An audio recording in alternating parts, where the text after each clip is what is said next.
This is Ralph Schoenman and Mya Shone of Taking Aim. Today we have with us Ralph Poynter with a very important announcement. Ralph. Yes, how are you doing, Mya? And how are you doing, Ralph? Hey, Ralph. Good to talk to you. There have been better days. There have been better days, but what has happened recently, that is Monday, this week, the other shoe has fallen. Lynne has been designated.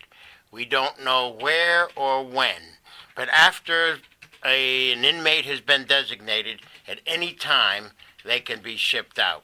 And I can tell you, I didn't sleep Monday night because I had visions of Lynne being transported up to Newburgh, shackled, handcuffed, in the cold. I think we had one of the coldest days of the year, Monday evening. Newburgh, the Air Force, and the prisons use the same facilities. That is a lot to say. Hoping against hope. And that Lynne gets Danbury, but we know this is a mean system.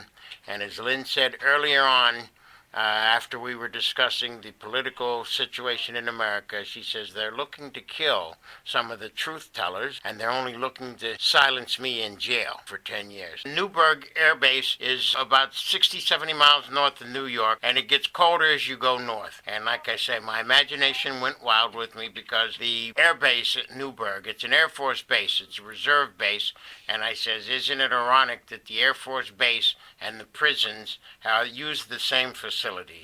And like I say, I had visions of Lynne being handcuffed and shackled, going up in the cold to Newburgh to be shipped off wherever, whenever. But this morning at 10:20, 10:15, I got the phone call, and Lynne says, I'm still here.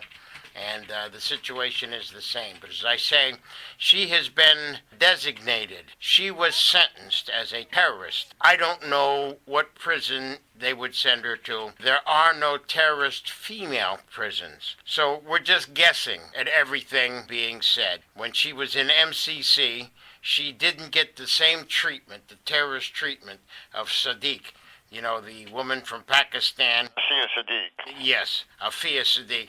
And so we don't know what they're going to do. We don't know where they're going to send her. I said to Lynne, I'm hoping it's close. Lynne says she's hoping it's close, but she thinks the worst. She's Irish. It will be Carswell. But like I say, you have sent letters.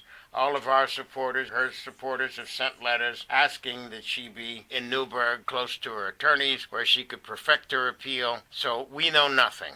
Asking for her to be in Danbury, Ralph. We're asking for her to be in Danbury, close to New York, about an hour and a half, where she could have access to her attorneys. I think we should explain that designation is a Bureau of Prisons term, meaning that they have decided where they're going to place prisoner. But I think it's important to emphasize here that the obvious issues are not merely proximity to attorneys, but proximity to family, proximity to Ralph, proximity to children, proximity to grandchildren, the ability to be in contact with her immediate family who are most concerned about her and those who are so involved and devoted to Lynne and her cause and her case.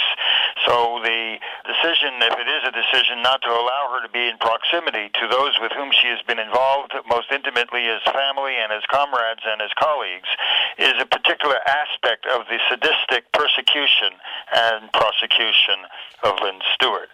The option of Carswell near Fort Worth, a maximum security prison, is specifically designed to isolate her and to prevent her from having proximity to those who can support her and give her comfort in the process of this incarceration. And Ralph, particularly at this moment when she is preparing an appeal of the recent resentencing, and also the eventual appeal to the Supreme Court. If she isn't in close proximity, as she has been at MCC, to her attorneys, it makes it much more difficult for her to participate in her own defense. Thank you, Ralph and Mya. You have said it very clearly and very well. This is what we're concerned about, and as I say, when the struggle gets up close and personal, it is up close and personal for me now. It hurts. I think, Ralph, if we put this in its current context, there has been an explosion of fake terror cases that have all of the earmarks of the framing of Sheikh Omar Abdul Rahman,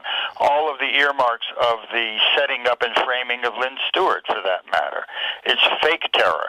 It's terror in which the government itself is the agent of the operation, and youngsters who have no connection to anything other than their naivete and their being enveloped are produced as demon figures.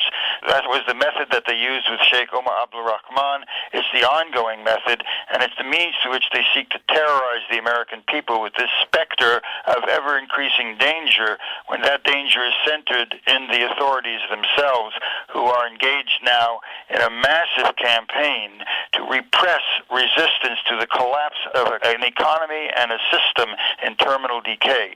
Those are the largest stakes. That's the context, because Lynne is one of the world soldiers for justice, and her case embodies the effort to expose the crimes of the state. That's why she's targeted. That's why she's to be buried alive. And that's why we have to emphasize and increase the struggle to keep her within our reach, to keep her voice within our hearing. Yes, thank you so much, Ralph. And her latest article on Tookie Williams says it all. And we will be talking about that in the near future. Great.